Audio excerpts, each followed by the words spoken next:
And then one other person I thought I'd recognize from many years ago that I used to spar with on the lacrosse school board, Catherine Severance would raise her hand over there.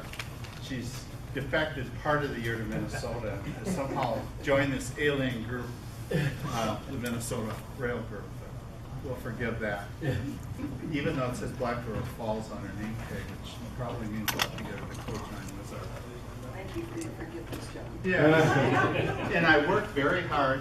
I want you to know this, but Clinton turned me down, Trump turned me down, Sanders turned me down, so I couldn't get any of them here to join you today. They were more interested in their campaign for Tuesday's election. So Bernie is waiting outside. oh, is he? Okay. I'll run out and get him. And I think our Madison crew, the last ones to get here, they've finally driven through the snow and the construction on the interstate. We're glad to see people made it with this kind of weather. Kind of scary. It was. So I think we've certainly learned a lot in this election, and I have a tendency at least once a year at these gatherings to remind you that WisARP is a 501c3. We're not a partisan organization. We don't lobby, we educate. And so our effort has been always to try to put aside our personal beliefs, who we might vote for, who we might support, and try to explain to people the value of having this alternate means of moving people. So you don't need me to preach to you the benefits of a lower environmental footprint or a lot less fuel costs or any of the things that passenger rail provides as an option, because I think you know that. But it's important that you communicate that, because one thing this election did do, and I'm a nonpartisan person, I really never belonged to a political party and don't actually intend to. So I can look at these different candidates and decide. I did notice with the vote totals of Trump on one side and Sanders on the other that a lot of people don't associate with the natural party choices that I think we're used to. Some of us looked at it and saw Clinton versus Bush, and of course Bush has dropped out. So the lesson I think learned for all of us, if we're going to advocate for something that's really nonpartisan, passenger rail, is when you communicate with legislators or members of Congress, you communicate on this issue and why you believe in it. Keep your letters short because their staff doesn't spend a lot of time reading. And you don't make them repetitive like someone voted for you. You want to be the person who might actually go out and vote for them. And you don't care if they're a Democrat or a Republican or a union member or a Chamber of Commerce person. It's an issue that's separate from them. Some years ago I was at a national meeting, and the president of Amtrak came up and he said, you know, John, your governor was chairman of Amtrak. It's the best thing that's ever happened to Amtrak. I looked at him and I thought, well, Thompson was a Republican. They're not supposed to like passenger rail. But he was one who had carried to Democrats in Congress as well as Republicans the argument that passenger rail was worth having. So that was something that stuck with me over the years. Another thing is we are pushing rather strongly for the idea of a second train daily between the Twin Cities and Chicago through Wisconsin. And recently, as sometime in the past, a large donation happened to come out of Wisconsin to a national group.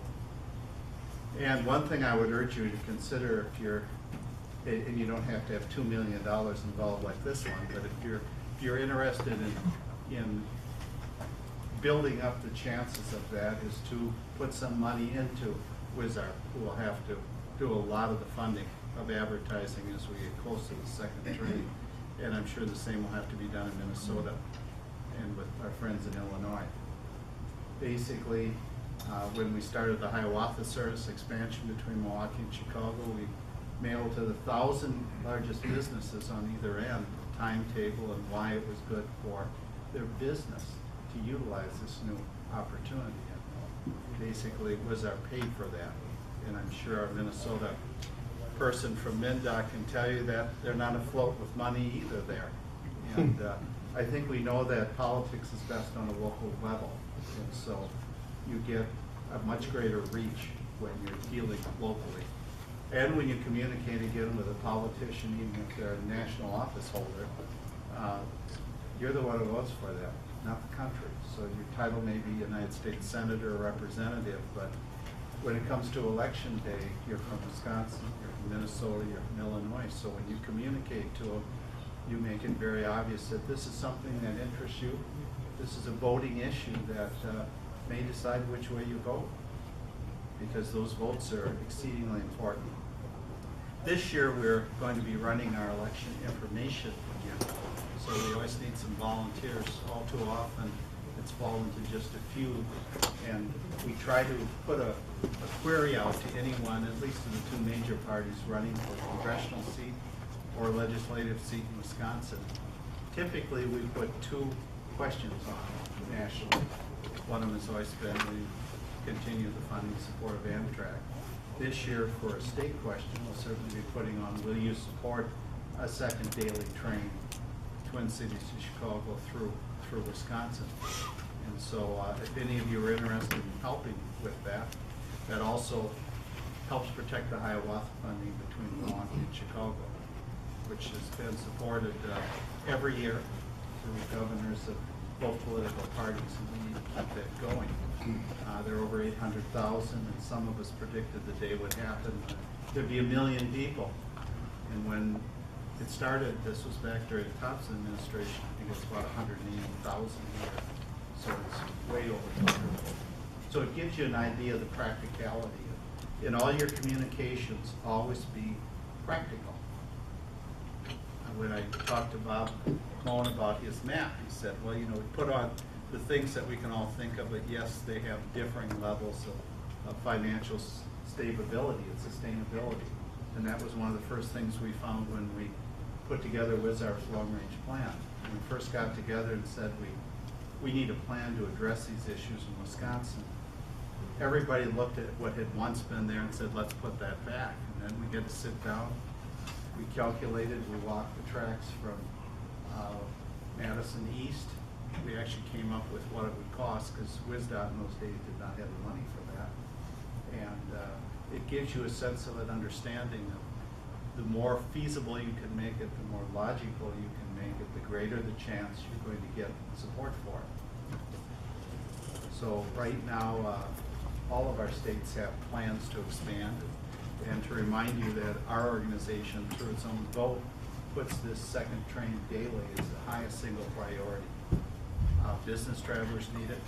Some of our communities are finding out that yes, when fuel decreased in price, the airfares didn't go down immediately all that much anyway, and they understand that they're kind of captive.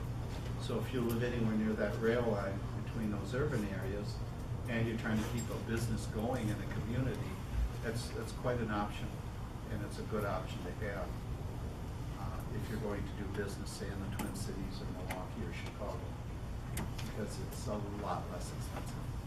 And right now, that's a big issue in business. So going forward, our goal, as I said, is to be an active organization every year, especially in an election year like this.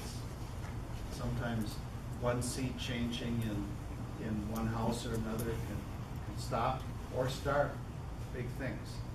So we'll try to put out the results of that survey, and we've gotten fairly decent returns, 25–30% often. And we'll try to get those out to all of our members as soon as possible. Pushing our friends from Minnesota, it might be something you want to think about over there. It's quite a service to your members to give them a feel for what the members of the legislature or the candidates for Congress, when they have to, I write them so they have to be answered yes or no, not the fudgy answers we sometimes get. And it's good to see that. So other than that, it's again a reminder that the most important communication to people that hold elected office, and locally I held it for 34 years, is that it comes from you as an individual. That it's not a postcard that an organization sent you and told you to write your name on and mail in. This was not offer so much. We have a good program today. First, we're going to hear from the folks from Eau Claire, in the Eau Claire area. Scott that I harassed a little while ago is all geared up for this, and he's got a couple of people who help him. Then we're going to hear from MnDOT, who's going to tell us I'm sure about the broader plans of Minnesota, but also where progress is in the second daily trade. And you have the opportunity to ask polite but free-flowing questions, because these speakers just love to be quizzed. Then this afternoon, we have two from WisDOT who are going to talk about the pretty extensive upgrades that have been made in Milwaukee, and so far as the station, and then also the rail projects that are in Wisconsin, including Wisconsin's take on the second train. So that's what we have planned, and then we will end the day with All Aboard Minnesota, who will inspire us.